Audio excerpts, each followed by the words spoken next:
Good morning, everyone. Welcome to the next session. We warmly welcome you to the 2022 Now conference. And thank you for attending this session, Building a New Program Without Burning Out. I'm Michael Thompson. I am actually at UC Berkeley. I'm a building manager at 4th Street, which is a couple of miles from the Berkeley campus. And we just want to warmly welcome everyone, especially from our other campuses. Thank you for joining us all. So what we'll do is, as we come in, we want to invite you to take a poll. And it's kind of our icebreaker poll. You should see it on your screen now. And we just want to get a pulse of where you are in your program creation journey. I'm thinking of Dr. Toll's presentation and how inspiring that was, how she really got us to thinking about moving the next steps in our career. And for those of us interested in this session, we're thinking about, new programs. We have these great ideas. We support fantastic faculty, and we see them moving their careers, moving their research. And on the staff side of the house, we've got fabulous ideas and things as well. And we want to make sure that we don't burn out. So again, welcome. I'm seeing the chats come in.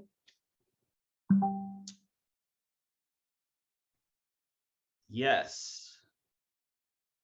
I see we've got about 40 in right now. Welcome. The chat's on as well. So as far as the chat goes, we'd like you to, there should be a link to a Google Doc that pops up shortly. And if you have questions or comments, you can put them there.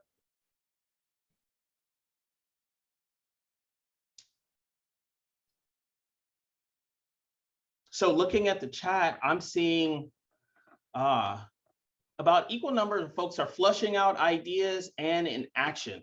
So exploring the possibilities. Yes, we've got a number as well of folks who are kind of thinking this through. You've got general interest and you have ideas, you want to kind of flush them out. I think this is a good place for us all and others. Just kind of looking at the chat. Jane says, I have a program I need to develop, but need ideas on how to start. Yes. Yes, Amy, thank you for responding. This is a good place for that. Yeah, where else are we? We've got about, I see on the attendance, we've got about 43 in the room, but we've got, is that 28 on the poll so far? Yeah, yes. That's perfect. We'll go ahead and get started. We see where everyone is. Perfect. Okay, so thank you for that. What I'd like to do now, I'd like to turn it over to get right in. I know I can get started and time is of the essence today. So I'd like to turn it over to Sonya Scott now, who can introduce the group and tell us more about it. Sonya, please take over. Thank you, Michael. So let's start by setting the context. As a part of Berkeley's Achieve Together Performance Evaluation Development Program, we are encouraged to innovate, to seek efficiencies, and to improve work outcomes. And the truth is, this system requires constant innovation.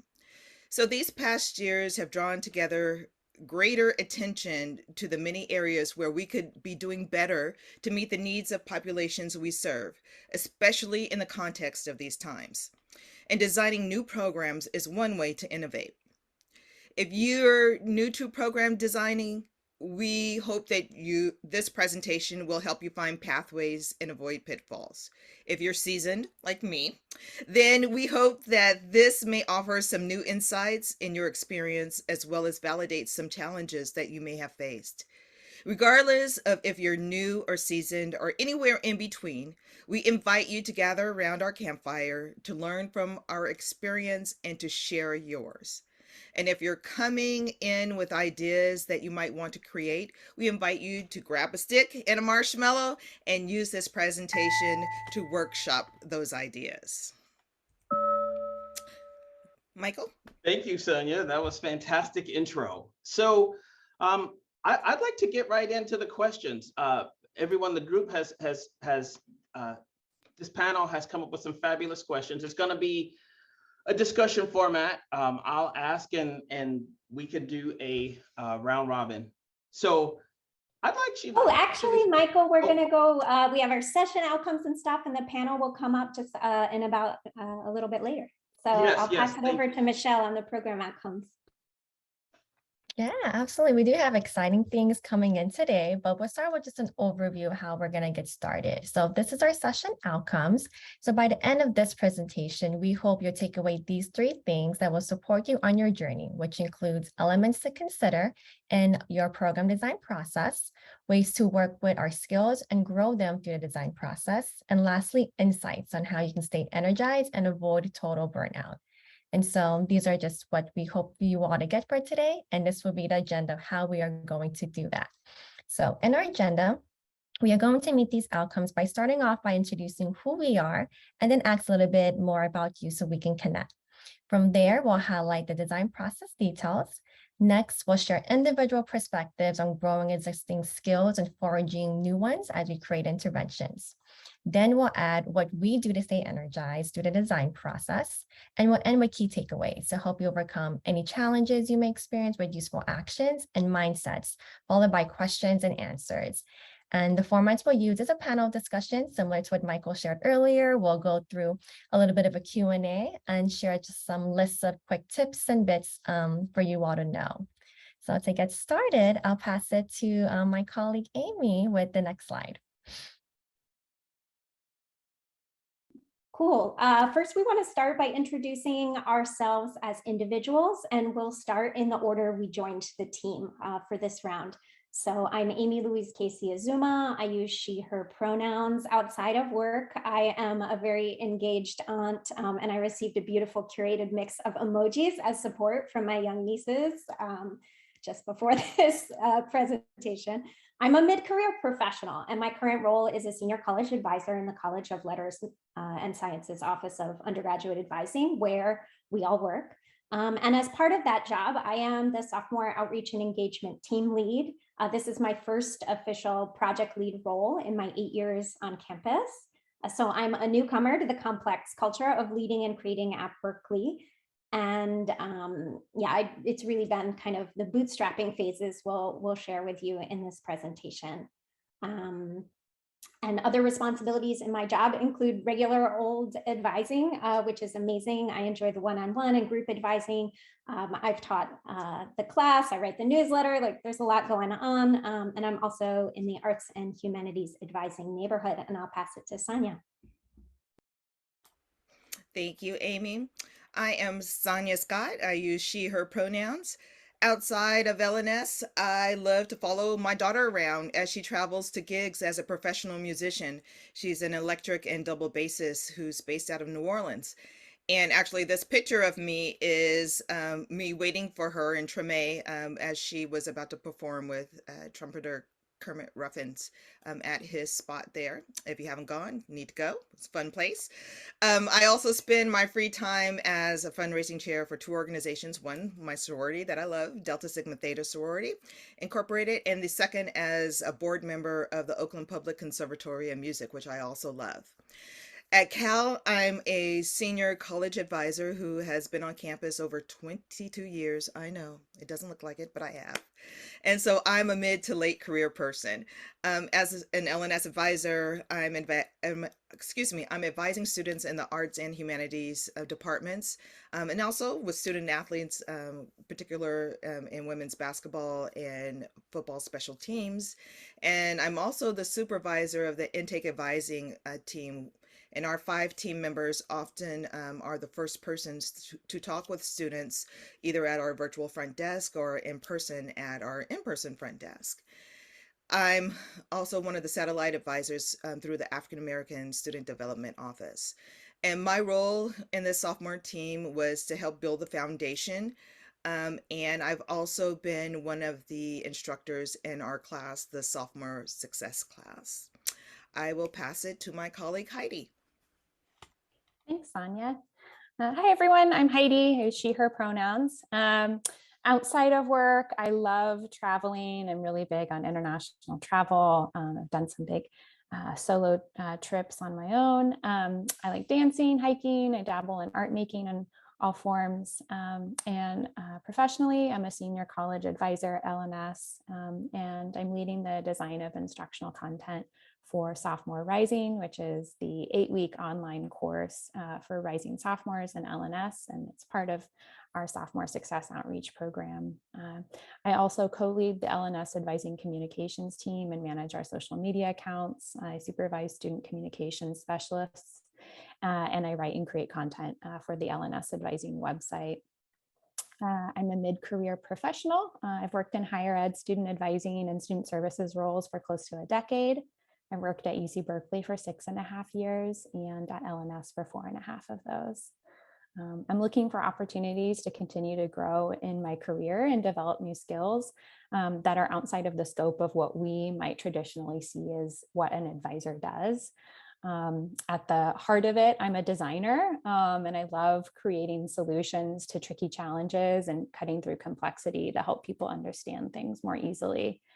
So working on the design and development of content for the learner experience and Sophomore Rising has been a really energizing and growth-oriented aspect of my work over the last year. So that's a bit about me. I'll pass it on to Michelle. Awesome. And so my name is Michelle Logarta, preferred pronouns she, her. And I'm from the Bay Area, born and raised in San Francisco. So it's all about the words right now. I just had to throw that out there. But other than that, I'm really about just having a good time with family and friends. I'm really a family-oriented person, which really shows in my work with students. And so outside of that, I consider myself as an early career remote hire. I started working here in LNS as a college advisor in October of 2020. And so as an LNS college advisor, I recently joined this LNS sophomore team, and my role is really focused on the enrollment management and promotional piece to really keep students engaged and just participating in our programs and services. But other projects that I've also been a part of here in our office for LNS is also working with students on academic probation. I am also part of a LNS academic difficulty committee here, and also provide satellite advising for our AAPI students for our APASI, the Asian Pacific American Student Development Office here on campus. And so with my roles as an early career remote hire, I see myself as an individual who is starting her career in counseling that I really enjoy, and I would like to think I'm good at it. But I'm also trying to find my niche through the projects, interactions, and experience that I'm gaining with the students I'm working with and with the colleagues and the staff I get to connect and work with as well. So that's just a little bit about me and all of us individually. And so we'll go to the next slide to learn more about you all. So who are you? Now that we know a little bit more about us and the team, we would like to know more about you all and see who's in the room. So we will have a Zoom poll, and we hope that some of you may see it on your screen. If not, it's totally fine. Feel free to share your answers in the chat. But in this poll, we want to ask which of these career stages is closest to you. Are you an early career remote hire, such as myself? A mid-career developing new expertise, such as Heidi, a mid-career new project lead, such as Amy, or a wise and mid to late career, such as Sonya, or other. Define your career stage in the chat. So feel free to share that out, and we'll see who we have here. Okay, see everything going up, which is great. Good mix so far, too. And I'm glad everyone's able to see the poll, so this is great.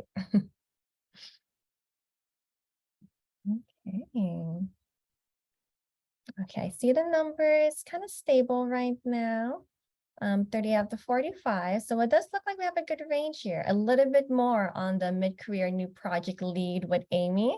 And then a little bit more towards the mid-career with Heidi, and then with myself, and then over to Sonya. So this is really good to see a mix here.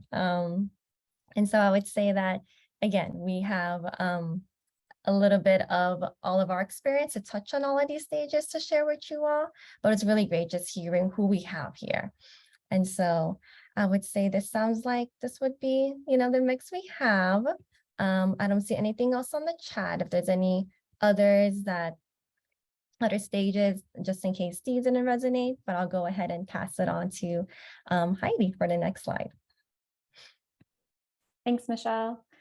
So I'll share a little bit about who we are as a team. So we are one of many small teams within the LNS Advising Office. We're an all remote team. We meet for an hour a week on Zoom and then work independently. And actually, some of us have yet to meet in person. We're women in different decades of our lives and different stages of our careers, as you just heard about. We have all of the essentials for creating. We're all dedicated to listening to and supporting students whose needs may be less visible or deemed lower priority, such as sophomores. We're upstream problem solvers. We've joined together in a desire to help students early before problems compound. We're also intrapreneurial. We are energized to solve problems within the university system. We have the capacity to navigate setbacks and change, and we're comfortable tolerating uncertainty as we create our own roadmap. So this is a bit about our qualities. We hope that they'll help you define and inspire your own team qualities. And I'll pass it to Sonya, who can tell you a little bit more about the programs that we run. So in addition to team qualities, we'd also like to share some more about our project background, our timeline, and some details about the program to help you put the process that we use into context. So in 2020, the original team began with the program design groundwork. So this work has been ongoing for 2.5 years. In our first 4 months, we named the sophomore problem. To begin, there were 4,500 LNS first-year students who began their degree-seeking journey in the fall, with an additional few hundred in the fall program for freshmen that we call FPF. Over the summer and fall of their first year, they received rich, structured support, including orientation and many residential life programs. As those first years became sophomores, they weren't done with their need for structured support, but what was left for them can feel fragmented and siloed at best. It's been up to the individual students to seek out support and draw out on their existing networks, if they even had networks. Without structured support, we were replicating uneven access to navigational wealth and leaving students alone in deciphering through major decisions. We set to develop a program level vision for all 4,900 plus LNS sophomores to be supported to build a clearer picture of themselves, to identify resources available on campus, to select and embark upon their major, as well as to formulate their career and post-completion plans. Our vision is that after participating with our programming, they'll feel like they'll know what they need to thrive and where they need to start looking for it. They'll also feel connected to a supportive community. Amy, we'll talk about some program level outcomes. Yeah, thank you. So from the vision that Sonya described, we set our 8 competencies for sophomores, and they're very holistic. We care a lot that students receive support that aligns with them as a human. So we chose these 8 competencies, including institution navigational competencies, core academic competencies, health and well-being, as well as advanced study and career competencies. So after the vision, we set some outcomes. And what have we accomplished? Peaks and valleys. So we've created a really solid program design. We will have created a course called Sophomore Success in LNS. We've created a sophomore support newsletter. We've created our Sophomore Rising summer program, and a lot of great partnerships of other folks who care about sophomores and who share our outcomes. There's also been some valleys. There's been staffing changes, uneven support of the programming, as well as changes in leadership. And so these were some of the valleys that we accomplished. And we'll just introduce briefly each aspect, the 3 main pathways that we created to achieve our outcomes. And Sonya, you can talk about the class. Thank you. So one of my babies is the Sophomore Success in LNS class. It is a 1-unit pass not pass course that allows for the students to complete deep reflective work over time. We have done this by using strength-based cultural wealth and possible selves theories. The Sophomore Success and L&S course is designed to help second-year students develop personalized academic plans, which incorporate their multiple interests. Within a semester, we have offered we usually offer multiple sections of no more than 20 students. There's always a general section, and we have also begun to offer specialized sections. The specialized sections have been for students interested in the biological science, and that was in fall 21. And then spring 21, we had an arts and humanities section. Our next slide. Thank you. Yeah, and so here this is an example of one of our amazing sophomore support newsletters. And so we create quarterly newsletters for our sophomores that align to the developmental outcomes that Amy shared earlier, that range from academic, career, leadership, health, and well-being competencies. So our goal is to continue designing and delivering these newsletters to keep our sophomores engaged, and also uses a student-centered approach to really highlight what's relevant and timely services for our sophomores throughout the year. And so this is a little sneak peek of what our sophomores will have.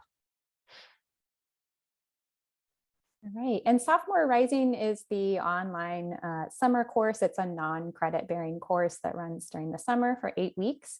It actually launches next week. So this is the learner roadmap for students enrolled in Sophomore Rising this summer. This gives you a high-level snapshot of what students will learn about and engage in each week during the 8 weeks of the course.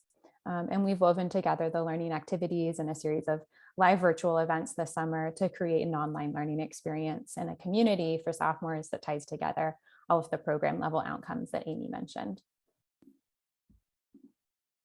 Awesome. And before we jump into the design process, I wanted to share a little bit about the timeline, because hearing about this, you can think it all happened at once. This has been a process. January 2020, as Sonya mentioned, Sonya and I, along with some team members who have since moved on, began working on the groundwork. In fall 2020, we launched our pilot class. In spring 2021, we had 2 classes and a newsletter program running. Summer 2021 was the launch of that Sophomore Rising initiative Heidi described.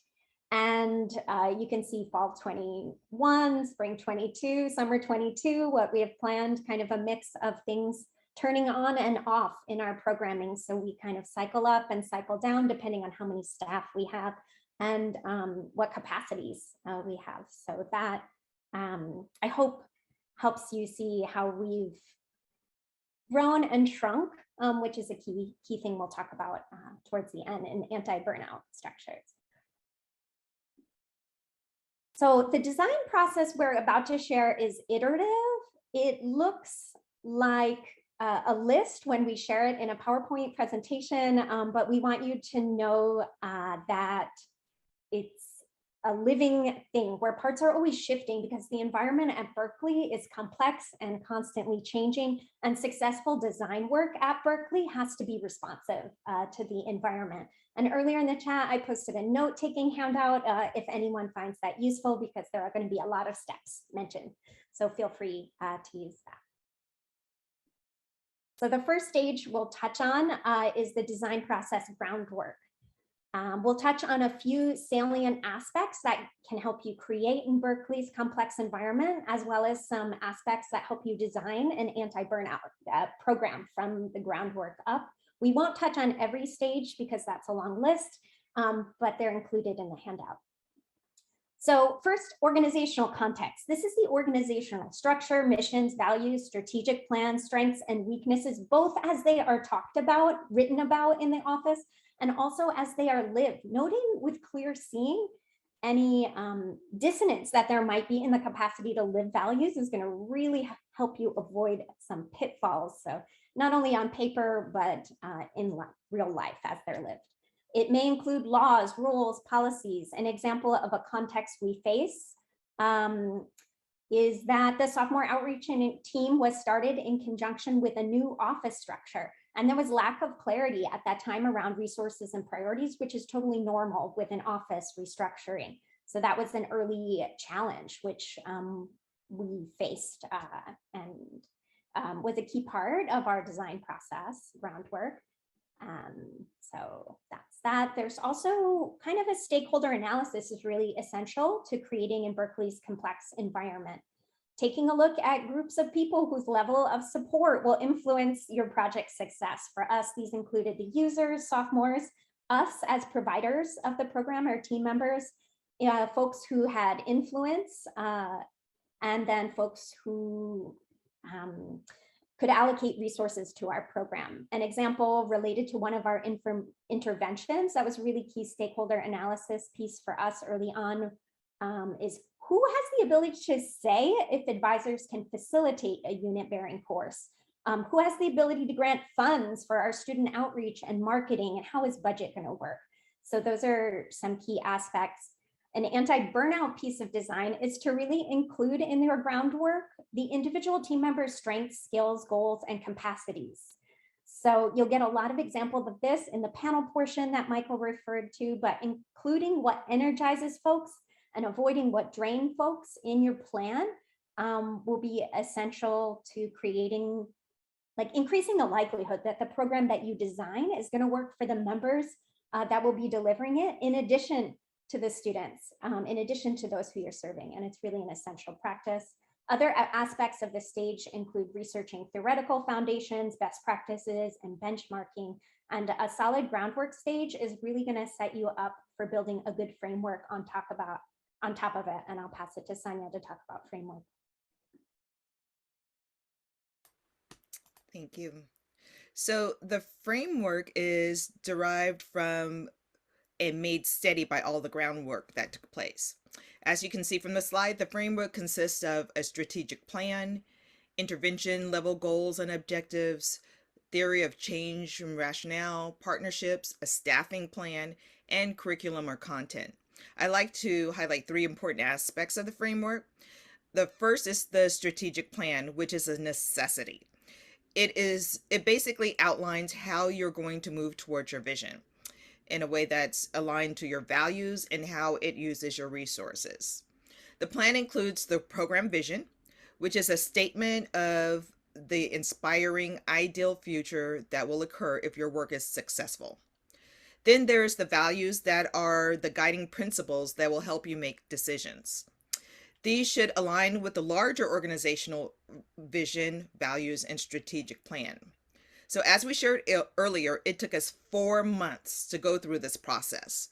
Our program makes sense independently, and it serves the needs of the larger LNS office mission around proactive advising.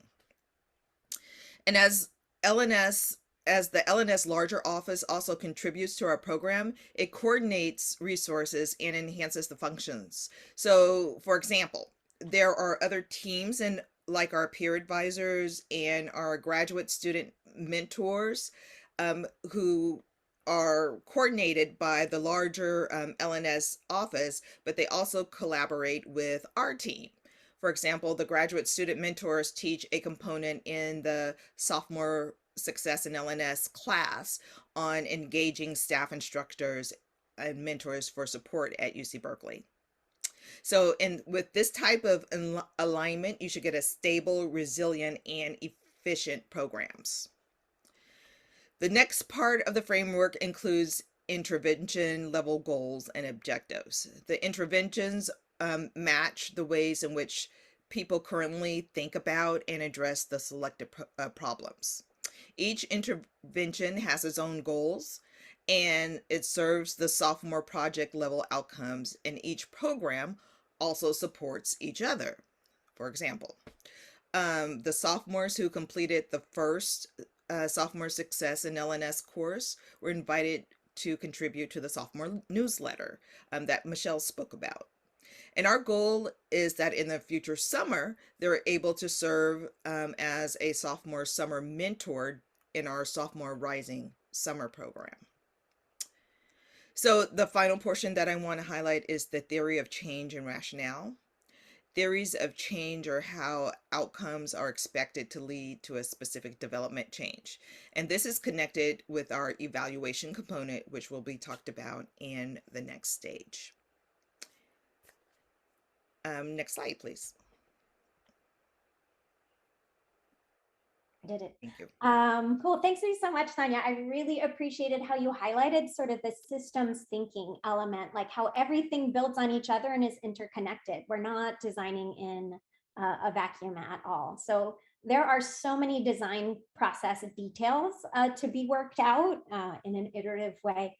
I wanted to highlight kind of 3 of them that lead to really effective program design at Berkeley, and then also help prevent burnout again. So evaluation, focus on what you can integrate, collect information that you actually have the capacity to use. There's so many ways you can evaluate, especially when you're developing a new program, but to really think about how can I use this information will help cut down on any number of things. The other thing you want to include in your evaluation is what your stakeholders need to support you.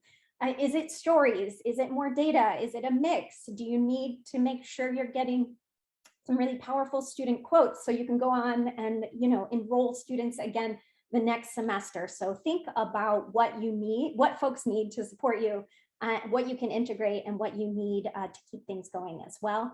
So not just good evaluation, but how really functional lens to that. And ongoing needs assessment has been really critical, especially the pandemic. You can see our program hit, we just started this team, 3 months before the pandemic, this project. And so having an ongoing needs assessment as the pandemic continues, it impacts sophomores, each class very differently. And so that's been really essential. And we've had ongoing focus groups to stay relevant. And to speak relevantly to student needs as they emerge and change. And then both the needs assessment and evaluation are connected to your theory of change, right? Like, so you're evaluating, does what we think will work based on our theory and our program design actually work? Is it having the intended impact? And so it's a really powerful way to make sure what you thought was working is working, and to test those assumptions and to iterate again. Enrollment management is a really key piece. I find folks often enroll folks in the program, and then 4 months later, the program begins. But we've done a really good job because of our community values. We want folks to feel connected to community of support, of keeping in touch and providing little bits of support every 2 weeks. Michelle has done an amazing job of this to keep folks that are enrolled engaged and feeling supported in the interim when our summer program hasn't begun yet. We also, Sonya and Michelle, have done a wonderful job at our alumni events where folks have gone through the program, invite you back, for an outdoor, little tea and snack, and to continue to provide those touchstones. So enrollment management has been a key to creating community, which is enriching for us to continue to hear about and receive the results of our program, and also to support students, which is our goal in this program. The other piece, which is really essential, health, safety, risk, and crisis management. This has an anti-burnout and well-being piece, both for the recipients of the program, but also for us as staff. Thinking about, we're going in to teach in person, last semester. What do we need to feel comfortable? What do we need to be well? What do our guest speakers need to feel well? What do the students, masks, hand sanitizer. It's been a lot of decisions around that. And we continue to make intentional decisions if we're holding our events outside, inside, food, no food. But also if a student discloses an emergency or really concerning things in their reflections, who is going to respond? What resources are we going to provide? We can't anticipate a crisis. When we began designing the program, we certainly didn't anticipate the pandemic beginning and the way it impacted our sophomores that we serve, but we can flex, and by anticipating challenges, we can better respond when things happen, and we're more prepared. That removes some of the stress in terms of some of the changes that have come up and the needs we've needed to respond to. And it also just creates a culture of care for all. So that's the process details. And then the last stage we'll talk about is the reflection stage. You reflect and begin the cycle again. We all know we need to look back on evaluations, but I think something folks often overlook is to evaluate the experience of the team and each individual team members, who we are. That's why we started with introducing ourselves. Who we are and our experience matters. Like, we're not, we're centered in the programming as professionals, even though we're not the intended impact audience we're designing for. We include ourselves in this way. And this is an anti-burnout practice, right, in our design process that can help lead to things. So we will, speaking of burnout, we'll transition into talking about burnout and then our panel. So Heidi, I will pass it over to you.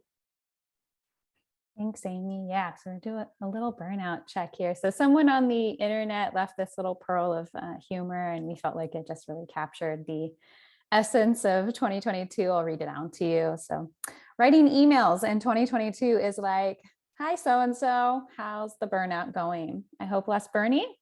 Unfortunately, I also have burnout, so can't do the thing I said I'd do. I realize this will make your burnout worse, and I'm sorry about that. Hoping for less burnout for you soon. Warmly, so-and-so. So yeah, we just wanted to do a little burnout check with everyone now. We invite you to participate in the poll. So are you, and we're gonna kind of frame this in terms of what color is your marshmallow.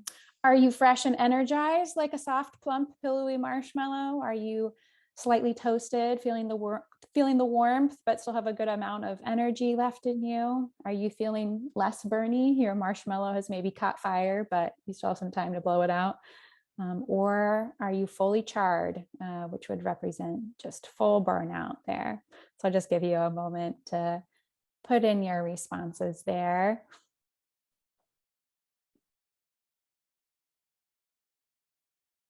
All right, so few of you are still fresh and energized. We love to see it. And the rest of us are experiencing some degree of warmth to burnout. So that's a great context to have as we transition into this next portion of our presentation, focusing more on self-preservation and how we move through burnout. Awesome, and we're going to open it up for our panel, and our moderator, Michael, has kindly agreed to step in. In this panel, we're going to cover a little bit more in detail on our responsibilities, the existing skills, how we upskilled, what the resources we used were, as well as how we found our way to thriving, more or less, just depending on where we were and the amount of work we were doing, what we found energy in, how we avoided drain, what we did for self-care, and how we cultivated team care. And it's each of us has a different story. Each of us has different preferences. And we hope as you go through and listen to responses, you'll be able to take down some notes of what might work for you or what definitely wouldn't work for you in the examples. So I will go ahead and stop the screen share and pass it to Michael for our panel. Thank you, Amy. And excuse me in the beginning, I was so excited to talk about you guys. I was like, let's go straight to the panel. First, we heard all of that hard work you did. That was fantastic presentation. Thank you. You guys did a lot of work, and I know we're all wondering. You saw the poll. People are charred and burned, and how did you guys do it? And so, I am honored to have a list of questions that I would like to ask. I want to start with Michelle. Michelle, what were your roles and responsibilities in this project? Yeah, so for my roles for this project here in the team, really focuses on building the student engagement, similar to what Amy was sharing about the enrollment management. And so I've done that through multiple platforms. One platform I've used is creating a promotional email for students to enroll in our Sophomore Rising online summer program. And so identify important reminders for students, share tips and resources to keep students engaged, but also to keep our enrollment numbers up. Because our program, again, doesn't start until summer, but there is a level of care and detail that we want to make sure that they know they're being supported. And so I've created bi-monthly promotion emails to enhance the student engagement, and it's been working. Our enrollment numbers increased with over 200 student signups in the span of 2 months. So it really is a lot of care, attention, and detail and the emails that I put together to make sure students are participating and are here for the long run when we have the program ready for the summer. And another platform that I've used in my role to build student engagement for this program is our quarterly software newsletters that we saw earlier. And designing these newsletters, again, provides a creative lens to promote our resources and the tips and updated information for our sophomores. So my goal in my role is continue highlighting relevant and timely services for our sophomores and continue to align it to our developmental outcomes that focus on career, academic, health and well-being competencies, and really being and meeting our sophomores where they're at. So that's a little bit of my roles. And I guess I'll pass it to Heidi to hear about hers too. Thanks, Michelle. Yeah, so my primary focus on the team is the summer program, Sophomore Rising. So I lead the design and development of the instructional content for the online 8-week summer B course. And it's free and it's non-credit bearing. And so it allows us to enroll a much greater number of students and give them access to the structured support that we so often hear from students that they're looking for. And so that online summer program basically allows us to kind of continue to do this work at a larger scale. Some of my main responsibilities are analyzing the student feedback data and summarizing insights into recommendations for the course improvements, adapting the curriculum to an online self-paced format with an eye towards creating enhancements to the students' online experience. And then I oversee the development schedule, make sure that the course is ready to launch next week. And we are on track to do that. So I think I did my job. I'll pass it to Amy. Heidi, you more than did your job. Really, really excited for the launch there. In terms of my role, I led the team, right? And it's in like a bootstrapping kind of phase of the startup where it's really as much like work as it is leadership. So like going high-low. I've set the vision, I've led the design process, as well as managed team and organizational change has been a huge part of the leadership role. I also kind of co-created every pilot, co-teaching the sophomore success class, writing the early versions of the sophomore success newsletter, and drafting the first summer program. A lot of my role involved advocacy, both around campus and upwards in our organizational structure to communicate the needs of sophomores.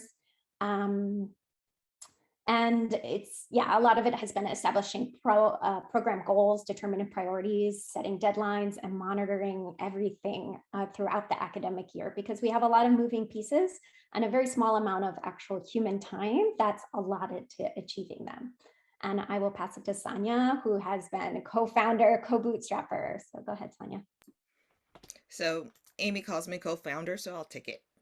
But I came in also at the beginning at the startup phase. So I was there and I felt like I was part of a startup team, in a tech startup team in Silicon Valley. So exciting. And so, but with that, there was no role definition. So I was basically a Jill of all trades as we were trying to identify roles. So instead of specializing with a task like Michelle and Heidi have been able to do, I came in to this project as a generalist.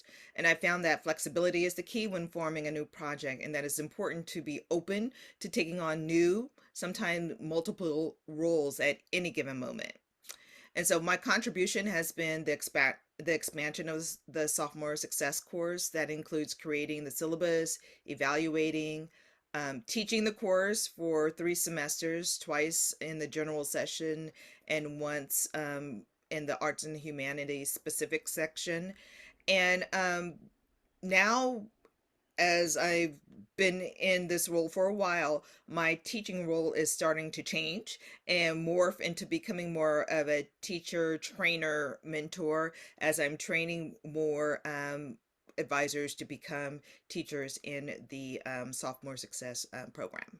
And I'm still working with the summer program as well. Thank you, guys. You've been busy. I'd like to go to Michelle for the next question, please. Michelle, which skills from your advising portfolio did you draw on for this project? Good question. And so, as one of the newest members on the sophomore team, the skills in my projects that I like to focus on really focus on carrying a creative lens towards marketing and design. So, I develop a skill in online marketing to really promote our sophomore program to our students through emails and the newsletter platforms. And I use my creative, innovative skills to really organize this information, but I also recognize that my strengths is in advising. I'm a college advisor. I can meet with students one-on-one, interpret and share information. So I tap into that advising skill to make sure I'm able to interpret that through the email promotions and the newsletters that I design. And so what I also notice is that I bring my advising background from my other experience, from starting off as a counselor at a nonprofit for high school students and advising at a CSU, also advising at the Career Center. I've used all of those experience to really bring into the work I do today with the team. So it really is shaping the work I do as an enrollment management with the emails and the newsletters. And it's been working, and I'm glad that I'm doing it right. And so that's a little bit of the skills that's really shaped where I am today with the team. And that same question to Heidi, please. Yeah, there's several things from my advising, skill set that translate really well into my role on this team as more of like a designer and a content developer. I'd say first off, any good designer really centers the needs of their end user, whoever they're designing for in their process. And as an advisor, I have the empathy, I have the active listening skills, all of that to really understand the student experience and to really center their needs in the design and the development of this course. I'd also say that in terms of like communication skills, a lot of what I'm doing in one-to-one appointments with students is distilling like really complex policy information or procedural things of navigating the university and breaking it down into digestible steps or like kind of clarifying what somebody's different like options might be. And so I'm kind of taking those same skills, but I'm doing that through like the written content or other media that we've put into the course to essentially kind of do the same thing at a large scale, like advising intervention. And then thirdly, just, applying like student development theory, using a developmental lens to look at the content that we're developing that meets different students, who are at different stages of maybe their major exploration process or maybe their clarity around their career goals. There's something in there for students that are at different stages of that process. So yeah, there's been a lot, I would say, from an advisor's skill set that's been applicable in this new role. Thank you for that advising perspective. I'd like to now ask Sonya and Amy, what about the skills that are the any hidden skills, any kind of adjacent skills that you uncovered in this process? I guess, Sonya, you can start, please. Gladly.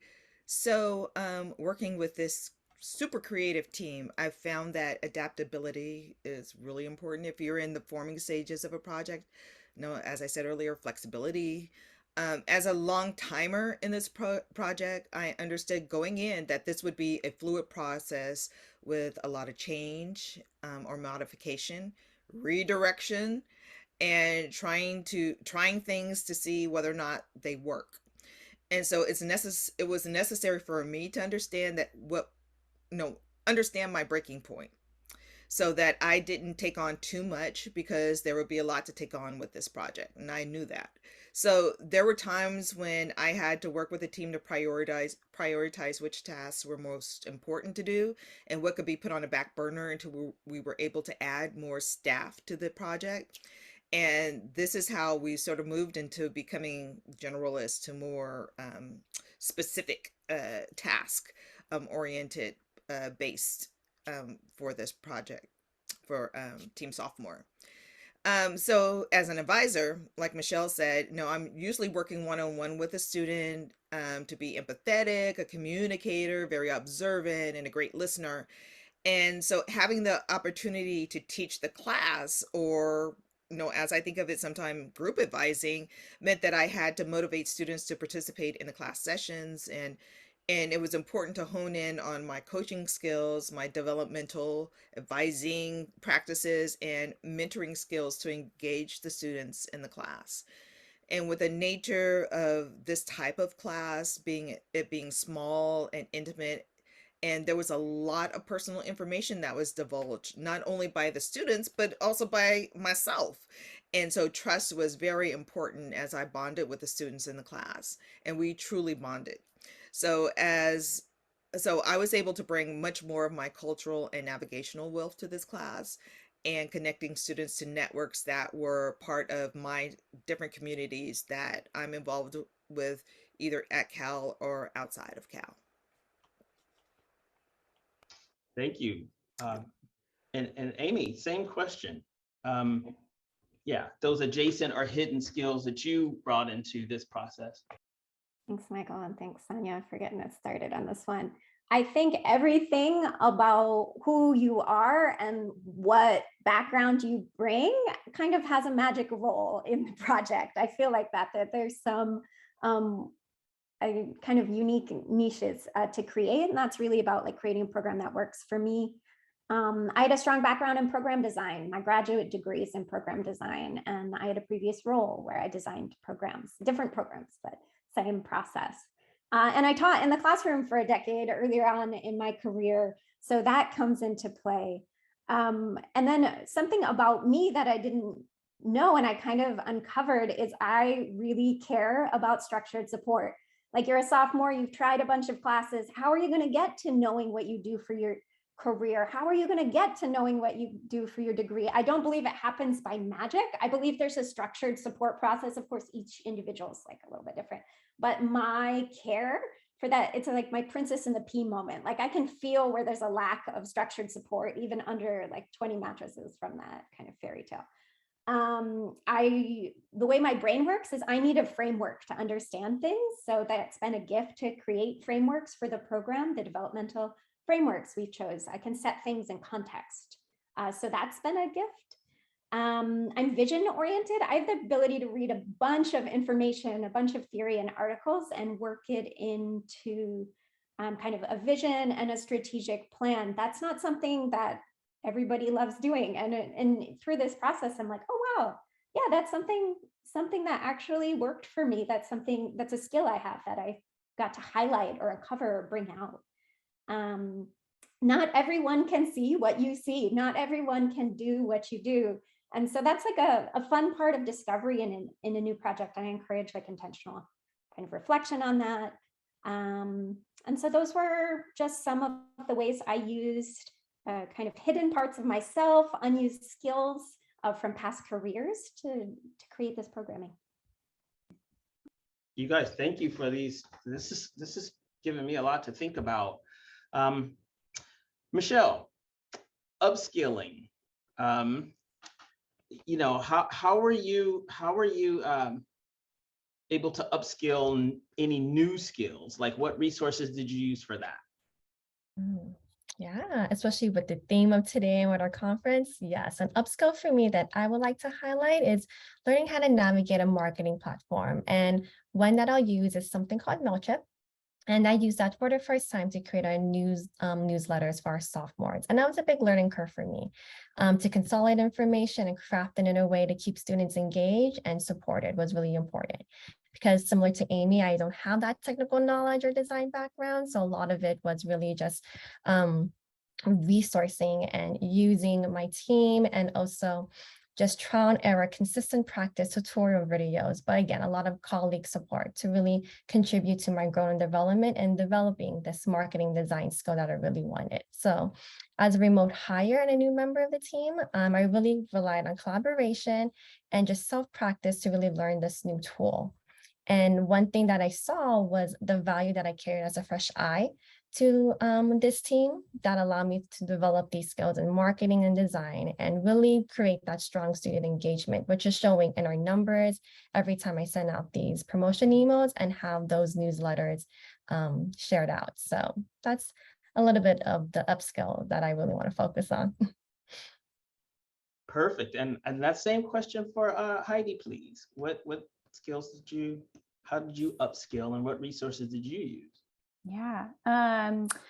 I'll highlight, so I took an online course on learning experience design to help me just get some like framework around like my process and my approach. I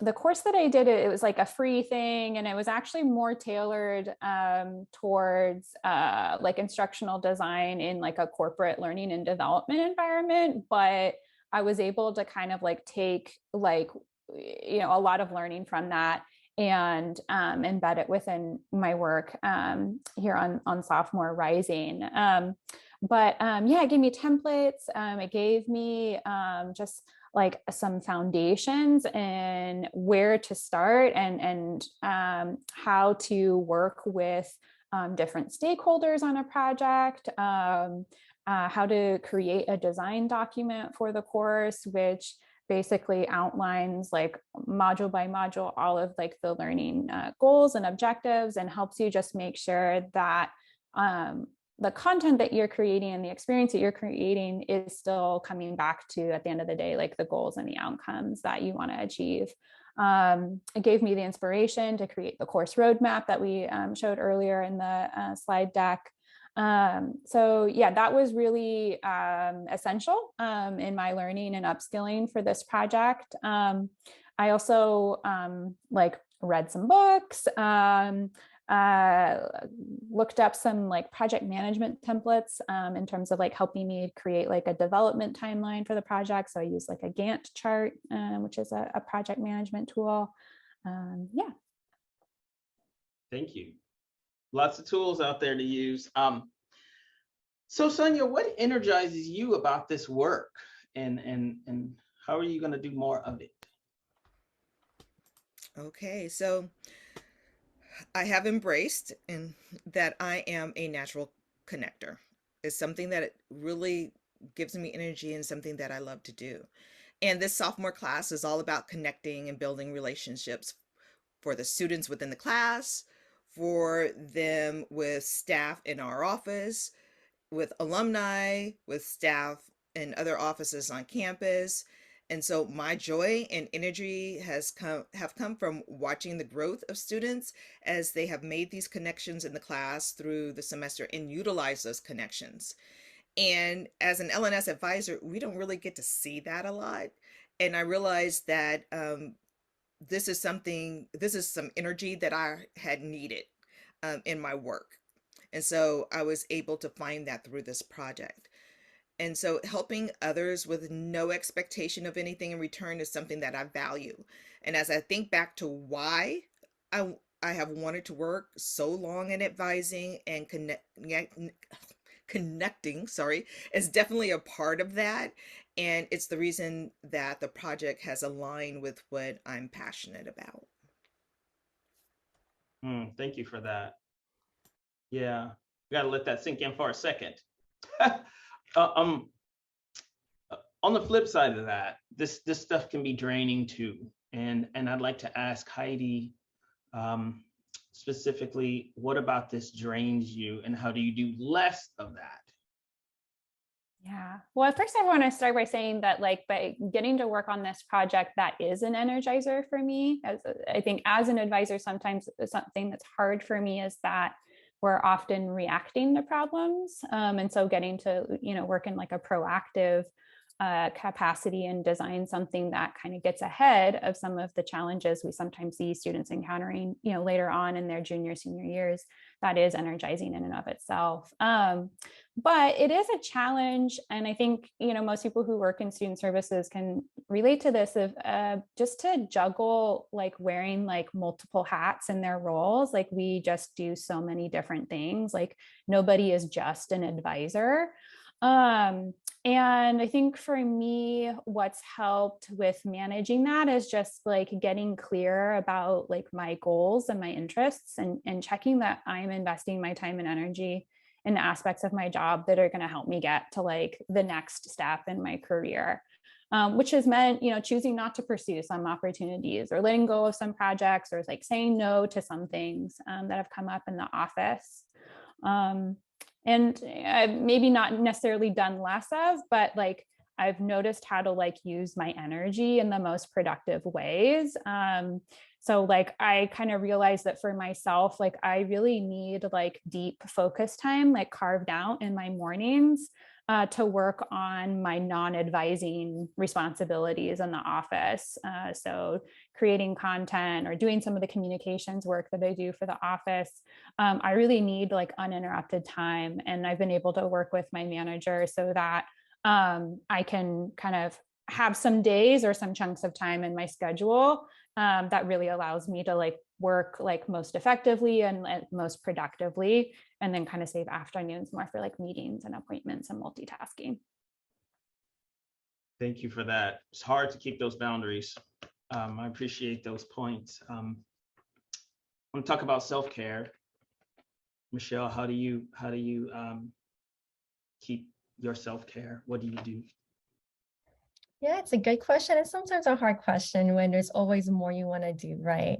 But for myself, what I see that sustains me generally in the work is making sure I'm seeing the impact of my work. So for me, when I see those numbers going up with enrollment, when I see students clicking on these newsletters, that really helps me to know I'm doing something right. But outside of seeing those rewards and outcomes, self-care to me really is about creating a balance. So taking care of yourself and separating work. So don't check those numbers, even though it would help me. But it really is about taking those breaks and allowing time for yourself to step back to see the work you're doing instead of seeing what else needs to be done. And there's a big difference with that. And so self-care for me is really about creating that balance by communicating with my awesome team and my supervisors, being very transparent and really planning ahead, knowing when those busy days are as an advisor, and just knowing your limits. I think that's a really big piece. That really helped me make sure I'm taking care of myself. Thank you for that. I noticed the chat's got a lot of discussion in it on the self-care piece. And so this is important. I'd like to just stay here for a second, Mar, if we can go back to Heidi, that same question and how you practice self-care. You talked about boundaries in the workplace, but can you expand a little bit outside of that, please? Sure. Yeah. I guess like something maybe I also add to that is that I try to build in buffer room between meetings in my day. I often like just, get lots of things added to my calendar. And then before I know it, it's just like back to back to back and with like no break in between. And so I started to like that habit of just like asking if like it's possible to end 10 minutes early, or sometimes if I like just catch that like something got put on my calendar that seems like maybe we don't need an hour to talk about the thing, like just like asking, like, and sometimes, it's not possible and you need that full time, but asking for what you need. Turns out a lot of times people can't accommodate that. So just kind of, building in those breaks during your workday, and echoing, what Michelle said as well, like taking those, breaks for yourself. Also, at the end of the day, I try not to work late. I, end my like work day and I like go for a hike, or I go, to a workout class. I go and like do the things that give me energy so that I can, keep going the next day. Thank you for that. I just wanted to just kind of chime in a little bit. You guys are extremely busy team. You're the largest college, I believe, on the Berkeley campus, LNS advising, and the workload is there. So this is not a team, everyone, who's just kind of got a lot of free time. You guys are busy. And so I really appreciate those tips and suggestions that you gave us. Amy, how do you keep the team? How do you use the teamwork to accomplish these goals? Can you talk a little bit more about that, please? I think building a new program is just stressful. I have to say, like, you encounter a lot of resistance. There's a lot of lifting that goes on before momentum is created in the program. So anything you can do to be kind, like create a team culture of kindness. There's a kind of positive regard that goes on in this team. We want ourselves to succeed. We want each other to succeed. We want the team to succeed. And we want students to get what they need and for the world to be a better place. And it takes a lot of self-awareness to be kind. Like there's a management piece on that. It's kindness, understanding, accepting imperfection as normal as we test pilots. And it's important to do your best with the communication piece around what you need, where you're at. And just remember, everyone's trying to get their needs met.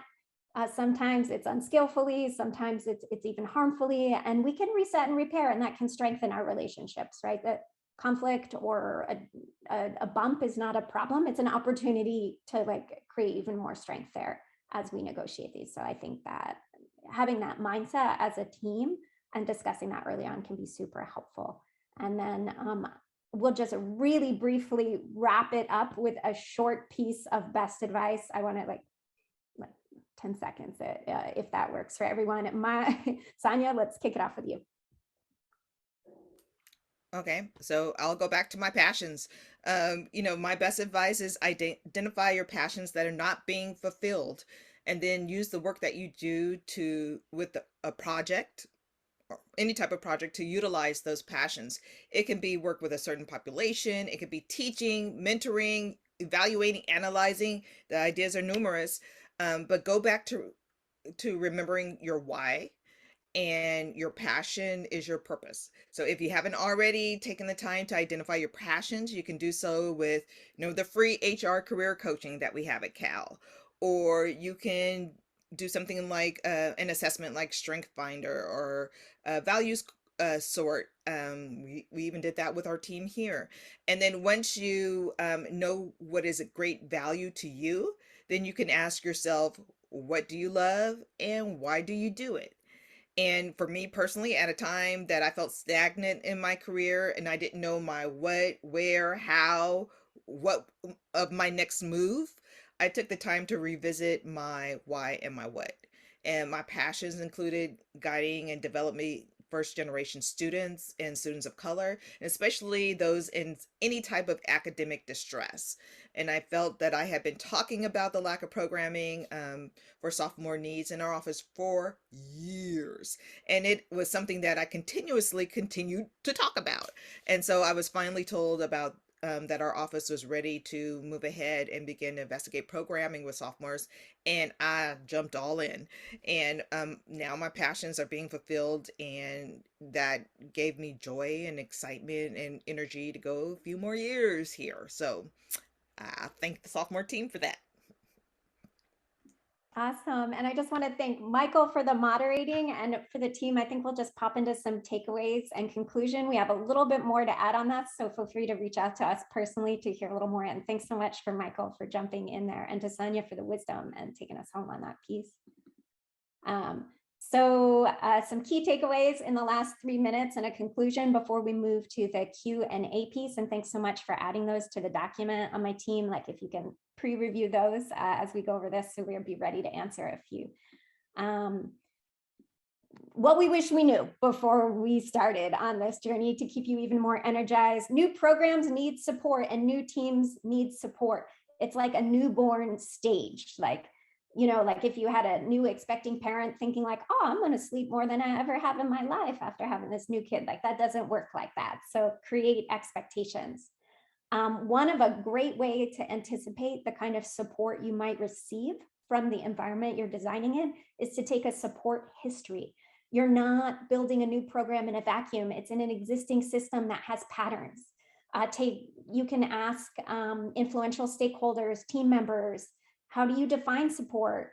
These definitions can radically differ between people, like opposite, even conflicting information. So tell me about a time a new program formed. How was it supported? What went well? What didn't? What can we learn from that?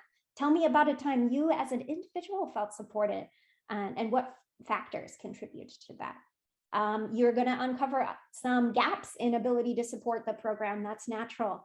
And so how can you find other people and supporters in the framework stage? Those partners you identify can sometimes share objectives and share part of the work, or there are individuals that find it inspiring to work on a new program, to consult with you, that might be able to practice a new skill. Another thing is change is inevitable. Team members come and go, so always be documenting what's going on. Know how you can expand and shrink your offerings, given that we're in a field with high turnover. Leadership will also change. New leadership will have new ideas. Something you created, suddenly you'll have to advocate for again. And that it's normal that there are shifts in buy-ins and priorities. So as fast as you can, discover and orient to new preferences, new priorities, new kinds of evidence you might need to provide through evaluation. So stay as current as you can. Another thing is defining roles is also balanced with creating redundancy. And that's another thing as team members come and go. Sonya and I have taken on a little more of the flexible and do everything. The other half of our team has specialized, and you need a balance of both.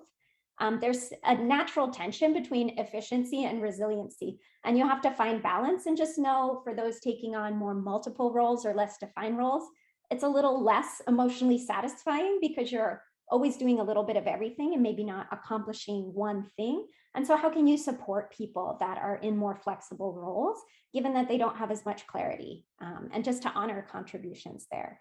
And then preparing for layers of emotional challenge. So having a pre-talk with the team on what you'd like to do as stress gets high, and if dynamics start to go a little south and feel unhealthy with the amount of pressure that's going on.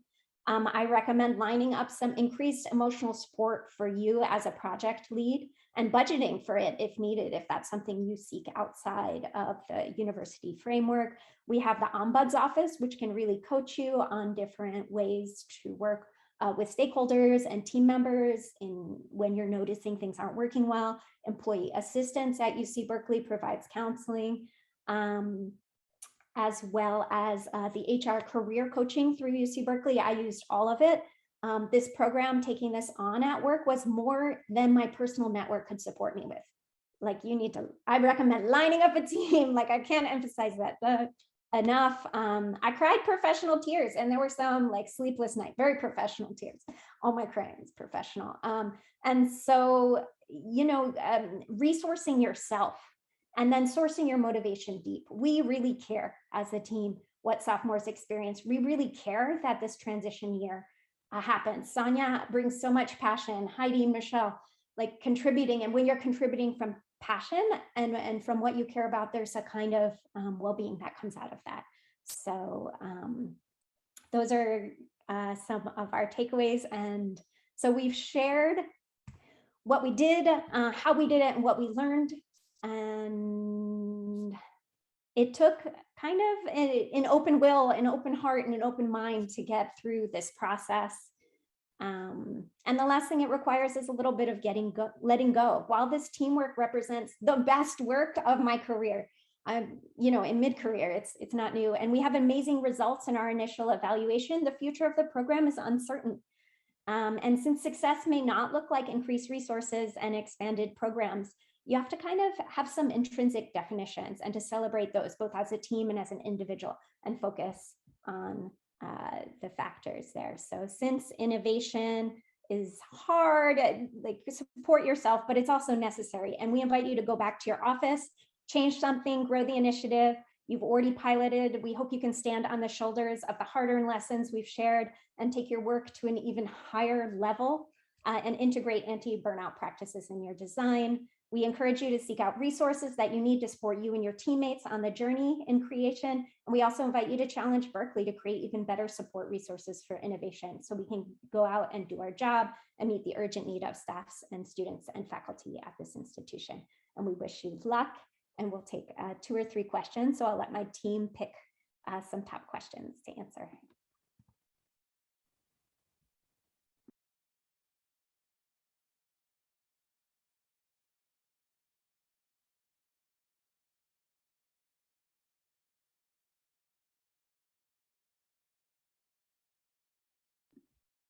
Good. Anyone want to jump in with our question sheet? I see first. Let's see. For Heidi, what are examples of some online enhancement that you designed for the course? Ooh, thanks for the question. Yeah, so the Sophomore Rising was piloted last summer, and I joined the team in the fall following that. one of my first things that I did was join focus groups that Amy was hosting through the fall semester with some student leaders who were giving us feedback on like what they liked about the course, what they felt like could be better. And so I drew like insights and recommendations from those focus groups. One thing that we heard was that like navigating the course was like kind of like a challenge, and that the information was quite dense and pretty text-based. So I looked at ways that we could sort of like space things out, like give more space to some of the activities. Some of that was sort of cosmetic changes in terms of like hierarchy of how the content was laid out, you know, reworking the language of some things to make it a little bit more concise.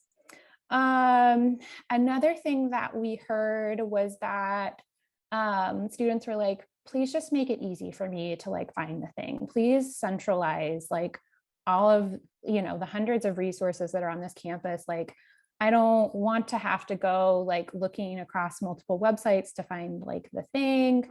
Make it easy for me, make it easy for me, which is a challenge. One thing that we're including this year that's new is sort of like a shortcuts sheet, which I'm working on right now, but it's basically like a curated sheet of like resources that is categorized by like the different major areas of support that are in the course. And I'm really curious to see what will the next like feedback will be from students after this next iteration of the course. And we know we're over time, but I'd love to squeeze one more question in, but I want to respect folks' time that need to pop out. But our question number 7 was, say you've done it all wrong. And there are days that was definitely true for us. And you're burned out. How do you handle it? And what gets you back on track? For me, it's been cycle up, cycle down, and celebrate. Work should wax and wane like the moon, while the beginning of the project kind of takes an enormous lift. Yes, Sonya, that's perfect. Humans can't work harder and harder forever. So I just went through that in there. There are intense periods of work require a significant period of rest and restorative balance. And you need to communicate that up, down, across the value of that. So I think restorative pauses. And celebration also helps us complete cycles of stress collectively and soak in what we've done. It could be an email, and it could be an actual gathering. It could be like a gift box. It could be a shout out to someone's supervisor. But that will be my last thought, is cycle up, cycle down, and celebrate to help manage that. And there's some anti-burnout books in the handout down at the bottom. So thank you so much to everyone for joining. Our contact information is at the end of the document, and we'd love to continue the conversation. If you'd like to learn more about sophomore success or to better support sophomore success, we're always looking for some sophomore support. Please feel free to reach out there. Thank you. Please complete the evaluation. There should be a QR code in the middle of your screen. And the energizing drink by Deepak should be fantastic. Thanks.